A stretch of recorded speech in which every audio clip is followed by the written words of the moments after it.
మరో కొత్త నోటిఫికేషన్తో మీ ముందుకు. భారత ప్రభుత్వ హోంమంత్రిత్వ శాఖ జారీ చేసిన నిబంధనల ప్రకారం కేంద్ర సాయుధ పోలీస్ బలగాలలో పోస్టులు అయితే ఖాళీగా ఉన్నాయి. అసిస్టెంట్ కమాండెంట్ పోస్టులు అయితే ఖాళీగా ఉన్నాయి. ఈ ఖాళీలను భర్తీ చేయాలనే ఉద్దేశంతో యూపీఎస్సీ అయితే ఈ నోటిఫికేషన్ విడుదల చేయడం జరిగింది. ఈ నోటిఫికేషన్ సంబంధించి మొత్తం ఎన్ని ఖాళీలు ఉన్నాయి, ఈ ఖాళీలకు సంబంధించి అప్లికేషన్స్ ఎప్పటి నుంచి ప్రారంభమవుతుంది, ఎవరెవరు అర్హులు, ఏజ్ ఎంత ఉండాలి, ఫీజు ఎంత ఉంటుంది, ఎంపిక ఎలా జరుగుతుంది, దీనికి సంబంధించిన పూర్తి సమాచారాన్ని అయితే మనం ఈ వీడియోలో తెలుసుకుందాం. Hi, hello, welcome to T1 academy. నేను మీ ఆజాద్.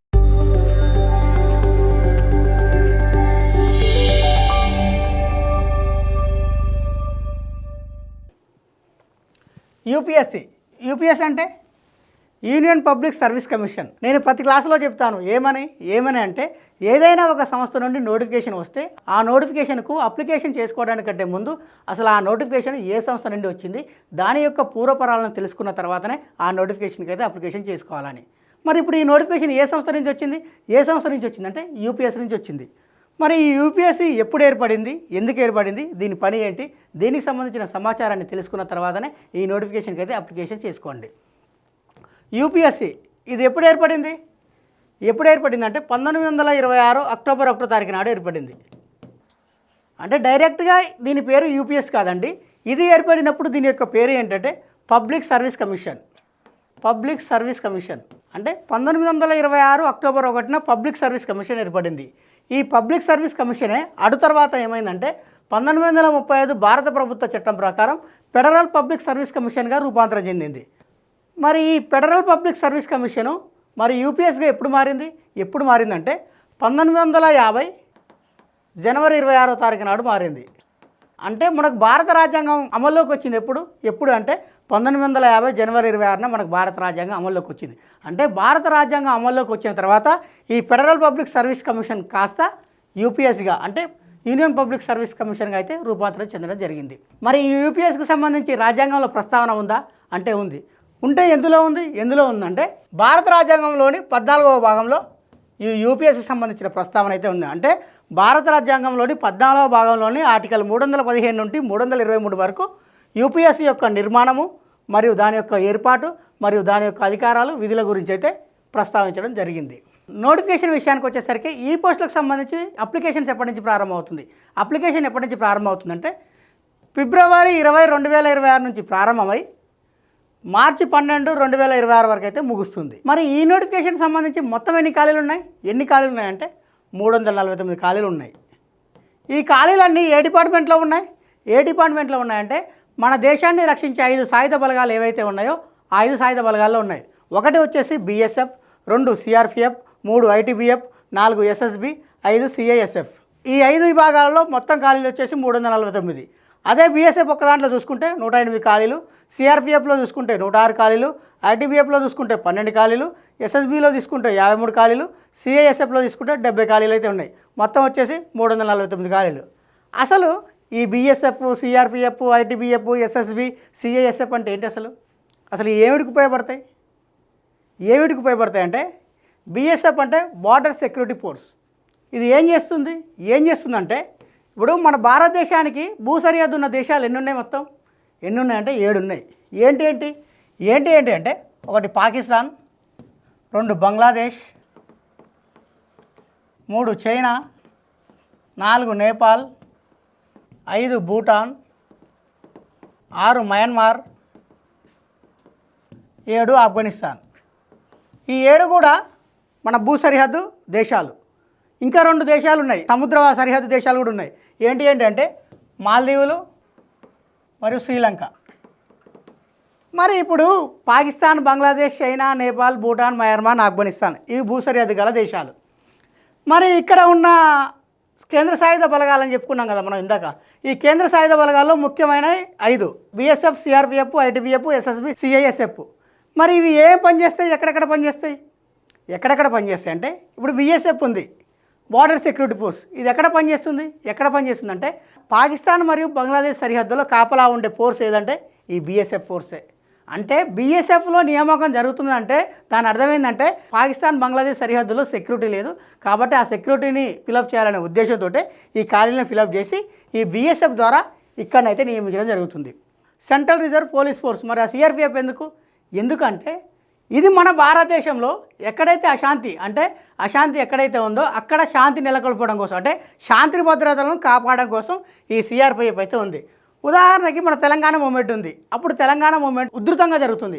అప్పుడు మన బలగాలు, అంటే తెలంగాణలో ఉన్న బలగాలు సరిపోలేదు. అప్పుడు కేంద్రం ఏం చేసిందంటే ఈ సిఆర్పిఎఫ్ వాళ్ళనే మన తెలంగాణకైతే పంపించింది. అంటే దేశంలో శాంతి భద్రతలను రక్షించేది ఎవరంటే సిఆర్పిఎఫ్ ఫోర్స్ అనమాట. అదే ఐటీబీఎఫ్ ఉంది, ఇండో టిబెట్ బార్డర్ పోలీస్. మరి ఇదెందుకంటే మన భారతదేశానికి 7 సరిహద్దు దేశాలు నేను చెప్పుకున్నాం కదా, అందులో చైనా కూడా ఒకటి ఉంది కదా. ఈ చైనా సరిహద్దుల్లో ఉండే వాళ్ళు ఎవరా అంటే ఆ ఐటీబీఎఫ్ ఫోర్స్ వాళ్ళే.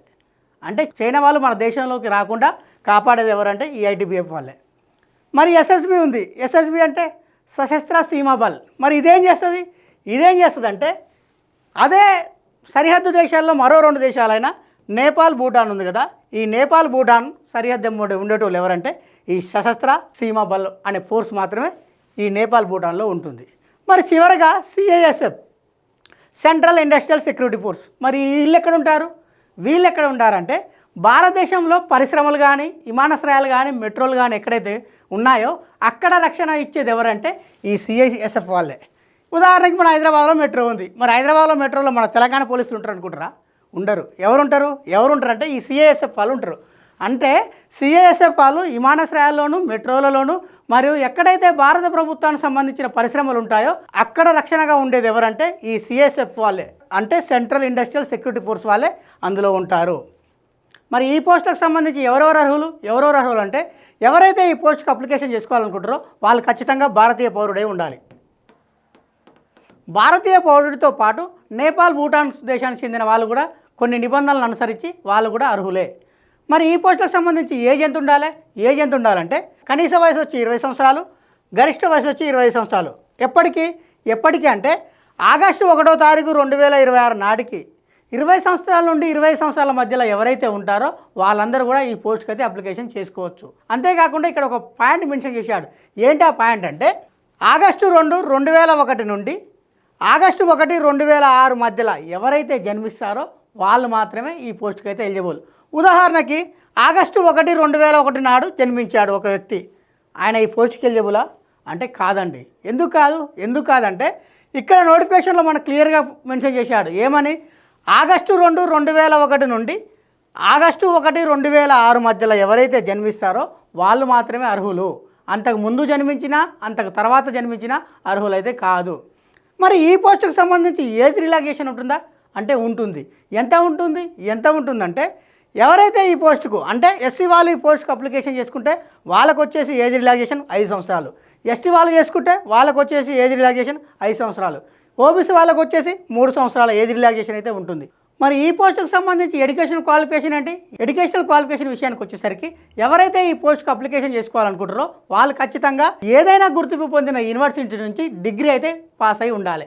ఎనీ డిగ్రీ, బీఏ కావచ్చు, బీకామ్ కావచ్చు, బీఎస్సీ కావచ్చు, దానికి సంబంధించిన విభాగం ఏదైతే ఉందో దాంట్లో కూడా డిగ్రీ క్వాలిఫై ఉంటే వాళ్ళందరూ కూడా ఈ పోస్ట్కి అయితే ఎలిజిబుల్. ఉదాహరణకి బీటెక్ చేసిండు, ఈయన ఎలిజిబులా అంటే ఎలిజిబుల్. ఎందుకు ఎలిజిబుల్ అంటే డిగ్రీతో సమానమైన పట్టా ఇది కాబట్టి ఎలిజిబుల్. మరి ఇప్పుడు డిగ్రీ ఫైనల్ ఇయర్ చదువుతుండు, మరి ఆ అబ్బాయి ఎలిజిబులా ఈ పోస్టుకు అంటే ఎలిజిబుల్. ఎలా ఎలిజిబుల్ అంటే ఈయన ఇప్పుడు ఎగ్జామ్స్ రాసి ఫలితాలు వచ్చిన తర్వాత ఎప్పుడైతే సర్టిఫికేట్ వెరిఫికేషన్ ఉంటుందో ఆ సమయంలో సర్టిఫికేట్ వస్తే ఆయన కూడా ఎలిజిబులే. అంటే దీని అర్థం ఏంటంటే ఫైనల్ ఇయర్ ఉన్న వాళ్ళు కూడా రాసుకోవచ్చు, కానీ సర్టిఫికేట్ వెరిఫికేషన్ చేసే సమయానికి ఆయనకైతే ఆ డిగ్రీ పట్టా వచ్చి ఉండాలి. ఒకవేళ ఆ డిగ్రీ పట్టా రాని వెడల ఈయననైతే ఎంపిక చేయడం అనేది జరగదు. ఖచ్చితంగా సర్టిఫికేట్ వెరిఫికేషన్ లోపు డిగ్రీ పట్టా అయితే ఖచ్చితంగా రావాలి. మరి ఈ పోస్టులకు సంబంధించి ఫీజు ఎంత ఉంటుంది? ఫీజు విషయానికి వచ్చేసరికి ఎస్సీలకు, ఎస్టీలకు, ఫీమేల్కి అయితే ఫీజు లేదండి. అదే జనరల్ వాళ్ళకు, ఓబీసీ వాళ్ళకు, ఈడబ్ల్యూఎస్ వాళ్ళకు వచ్చేసి 200 రూపాయలు అయితే ఫీజు అయితే ఉన్నది. మరి ఈ ఫీజును దేని ద్వారా చెల్లించవచ్చు అంటే క్రెడిట్ కార్డు ద్వారా కానీ, డెబిట్ కార్డు ద్వారా కానీ చెల్లించవచ్చు. డెబిట్ కార్డులో కూడా వీసా కార్డు కానీ, మాస్టర్ కార్డు కానీ, రూపే కార్డు కానీ ఈ కార్డులను ఉపయోగించి అయితే ఫీజును అయితే చెల్లించవచ్చు. మరి ఈ పోస్టులకు సంబంధించి సెలక్షన్ ఎలా ఉంటుంది? సెలక్షన్ ప్రాసెస్ విషయానికి వచ్చేసరికి ఈ పోస్టులకు సంబంధించి సెలక్షన్ అనేది 3 దశల్లో ఉంటుంది. మొదటగా రిటన్ టెస్ట్ ఉంటుంది, అంటే రిటన్ ఎగ్జామినేషన్ ఉంటుంది. ఇందులో కూడా 2 పేపర్లు ఉంటాయి. మొదటి పేపర్ వచ్చేసి జనరల్ పేపరు, రెండో పేపర్లు వచ్చేసి జనరల్ స్టడీస్ పేపరు. మొదటి పేపర్ ఏమో మల్టిపుల్ చాయిస్, రెండో పేపర్ వచ్చేసేమో ఎస్సే టైపు. మొదటి పేపర్ వచ్చేసి మొత్తం మార్కులు 250 మార్కులు, రెండో పేపర్ వచ్చేసి మొత్తం మార్కులు 200 మార్కులు. మొదటి పేపర్లోనే అయితేనేమో నెగిటివ్ మార్కింగ్ ఉంటుంది. ఎంత ఉంటుంది? 1/3 ఉంటుంది. అంటే 3 తప్పు అయితే 1 మార్క్ అయితే కోల్పోతారు. సెకండ్ పేపరు కేవలం ఎస్సే అనమాట. ఇందులో నెగిటివ్ మార్కింగ్ అనేది ఉండదు. మరి దీనికి సంబంధించి ఎగ్జామ్ ఎప్పుడు ఉంటుంది? ఎగ్జామ్ డేట్ కూడా ఇచ్చాడండి. ఎప్పుడు ఉంటుందంటే జూలై 19, 2026 నాడు అయితే ఎగ్జామ్ ఉంటుంది. 2 పేపర్లు అని చెప్పుకున్నాం కదా. అందులో మొదటి పేపర్ ఉదయం 10 గంటల నుంచి 12 గంటల మధ్యలో ఉంటుంది. రెండో పేపర్ వచ్చేసి 2 గంటల నుండి 5 గంటల మధ్యలో అయితే ఉంటుంది. మరి ఎంపిక విషయంలో 3 దశలు అని చెప్పుకున్నాం. మొదటి దశ వచ్చేసి రిటన్ ఎగ్జామినేషన్ అని చెప్పుకున్నాం. మరి రెండో దశ ఏంది? రెండో దశ ఏంటంటే ఫిజికల్ ఎఫిషియన్సీ టెస్ట్, అంటే శారీరక ప్రమాణ సామర్థ్యాల టెస్ట్ అనమాట. అంటే మొదటి టెస్ట్లో ఎవరైతే పాస్ అవుతారో వాళ్ళని ఈ రెండో టెస్ట్కి అయితే ఎంపిక చేయడం జరుగుతుంది. మరి ఈ రెండో టెస్ట్లో ఏముంటుందంటే 100 మీటర్ల పరుగు పందెం ఉంటుంది. ఈ 100 మీటర్ల పరుగు పందెాన్ని పురుష అభ్యర్థులు అయితేనేమో 16 సెకండ్లలో రీచ్ అవ్వాలి. అదే మహిళా అభ్యర్థులేమో 18 సెకండ్లలో రీచ్ అవ్వాలి. దానితో పాటు 800 మీటర్ల పరుగు పందెం కూడా ఉంటుంది. దీనికి వచ్చేసి పురుష అభ్యర్థులు అయితేనేమో 3 నిమిషాల 40 సెకండ్లు పూర్తి చేయాలి. అదే మహిళా అభ్యర్థులు అయితేనేమో 4 నిమిషాల 40 సెకండ్లు పూర్తి చేయాలి. దానితో పాటు లాంగ్ జంప్ కూడా ఉంటుంది. ఈ లాంగ్ జంప్ను 3.5 మీటర్స్ మేర దూకాలి. ఎవరు? పురుష అభ్యర్థులు. ఒకవేళ దూకలేదు, క్వాలిఫై కానట్టేనా? లేదండి, ఇంకో ఛాన్స్ ఉంటుంది. అంటే మొత్తం వచ్చేసి 3 ఛాన్సులు ఉంటాయి. ఈ 3 ఛాన్సులలో 3.5 మీటర్స్ అయితే కంప్లీట్ చేయాలి. ఈ 3 ఛాన్సులలో 3.5 మీటర్స్ ఎవరైతే కంప్లీట్ చేయాలో వాళ్ళు మాత్రం డిస్క్వాలిఫై అవుతారు. వాళ్ళని సెలెక్ట్ చేయడం జరిగింది. అదే ఉమెన్స్ విషయానికి వచ్చేసరికి, అదే మహిళా అభ్యర్థుల విషయానికి వచ్చేసరికి వాళ్ళు 3 మీటర్స్ మాత్రమే దూకాలి. దానితో పాటు షార్ట్ పుట్ కూడా ఉంటుంది. షార్ట్ పుట్ ఎన్ని కేజీలు ఉంది? 7.26 కేజీస్ ఉంది. పురుష అభ్యర్థులు అయితేనేమో 4.5 మీటర్స్ విసిరాలి. ఎన్ని ఛాన్సులు ఉన్నాయి అంటే 3 ఛాన్సులు ఉన్నాయి. మరి మహిళలకు ఈ షార్ట్ పుట్ అనేది అయితే లేదండి. మరి ఎంపిక 3 దశల్లో అని చెప్పుకున్నాము. మొదటి రిటన్ ఎగ్జామ్ అని చెప్పుకున్నాము. ఆ తర్వాత శారీరక ప్రమాణ సామర్థ్యం అంటే ఫిజికల్ ఫిట్నెస్ అని చెప్పుకున్నాము.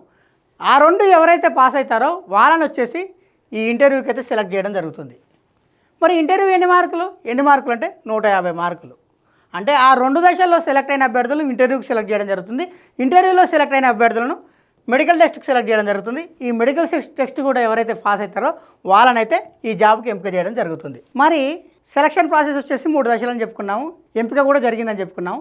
ఎంపిక విషయంలో ఇద్దరికి కూడా సేమ్ మార్కులు వచ్చినాయి. మరి పరిస్థితి ఏంటి? ఎవరిని ఎంపిక చేయాలంటే ఫస్ట్ దశలో ఏదైనా చెప్పుకున్నాం, రిటన్ ఎగ్జామ్ అని చెప్పుకున్నాం. రిటన్ ఎగ్జామ్లో ఎవరికైతే అత్యధిక మార్కులు వస్తాయో వాళ్ళనే సెలెక్ట్ చేయడం జరుగుతుంది. అంటే సెలక్షన్ ప్రాసెస్లో లాస్ట్ దశ ఏదైతే ఉందో ఆ దశలో ఇద్దరికి సేమ్ మార్క్స్ వచ్చినప్పుడు దేనిని పరిగణలోకి తీసుకుంటారంటే రిటన్ టెస్ట్ను పరిగణలోకి తీసుకుంటారు. రిటన్ టెస్ట్లో ఎవరికైతే ఎక్కువ మార్కులు వచ్చినాయో వాళ్ళని మాత్రమే ఈ పోస్ట్కి ఎంపిక చేయడం జరుగుతుంది. ఒకవేళ రిటన్ టెస్ట్లో కూడా ఇద్దరికి సమాన మార్కులు వచ్చినాయి, పరిస్థితి ఏంటంటే ఈ ఇద్దరు అభ్యర్థుల్లో ఎవరికైతే ఎక్కువ వయసు ఉందో వాళ్ళనైతే ఎంపిక చేయడం జరుగుతుంది. మరి వయసు విషయంలో కూడా సమానంగా ఉంది. పరిస్థితి ఏంటంటే అప్పుడు యూపీఎస్సీ యొక్క నియమాల ప్రకారం ఎంపిక చేయడం జరుగుతుంది. మరి ఈ పోస్టుకు సంబంధించి సిలబస్ ఎలా ఉంటుందంటే మొదటి పేపర్ వచ్చేసి జనరల్ ఎబిలిటీ అండ్ ఇంటెలిజెన్స్. మరి జనరల్ ఎబిలిటీ మరియు ఇంటెలిజెన్స్లు ఏమేమి ఉన్నాయంటే general mental ability, general science, current events of national and international and Indian polity and Indian economy, Indian history, Indian geography and world geography. ఇది వచ్చేసి మొదటి పేపర్కు. రెండో పేపర్ విషయానికి వచ్చేసరికి ఇదైతే SA type, general studies and SA and comprehension. ఇందులో part A అని పార్ట్ బి అని 2 రకాలుగా ఉంది. పార్ట్ ఏకి వచ్చేసి 80 మార్కులు, పార్ట్ బికి వచ్చేసి 120 మార్కులు అయితే ఉన్నది. మరి ఈ పోస్టులకు సంబంధించి ఎగ్జామినేషన్ సెంటర్స్ ఎక్కడెక్కడ ఇచ్చాడంటే అగర్తల, అహ్మదాబాద్, ఐజ్వాల్, అల్మోరా, బెంగళూరు. అదే మన ఉమ్మడి రాష్ట్రాల విషయానికి వచ్చేసరికి, అందులోనూ తెలంగాణ విషయానికి వచ్చేసరికి హైదరాబాద్ అయితే ఎగ్జామినేషన్ సెంటర్ అయితే ఇచ్చాడు. అదే ఆంధ్రప్రదేశ్ విషయానికి వచ్చేసరికి తిరుపతి, విశాఖపట్నం అయితే ఎగ్జామినేషన్ సెంటర్కి అయితే ఇవ్వడం జరిగింది. ఇలాంటి ముఖ్యమైన అప్డేట్స్ కోసం సబ్స్క్రైబ్ చేసుకోండి T1 అకాడమీ.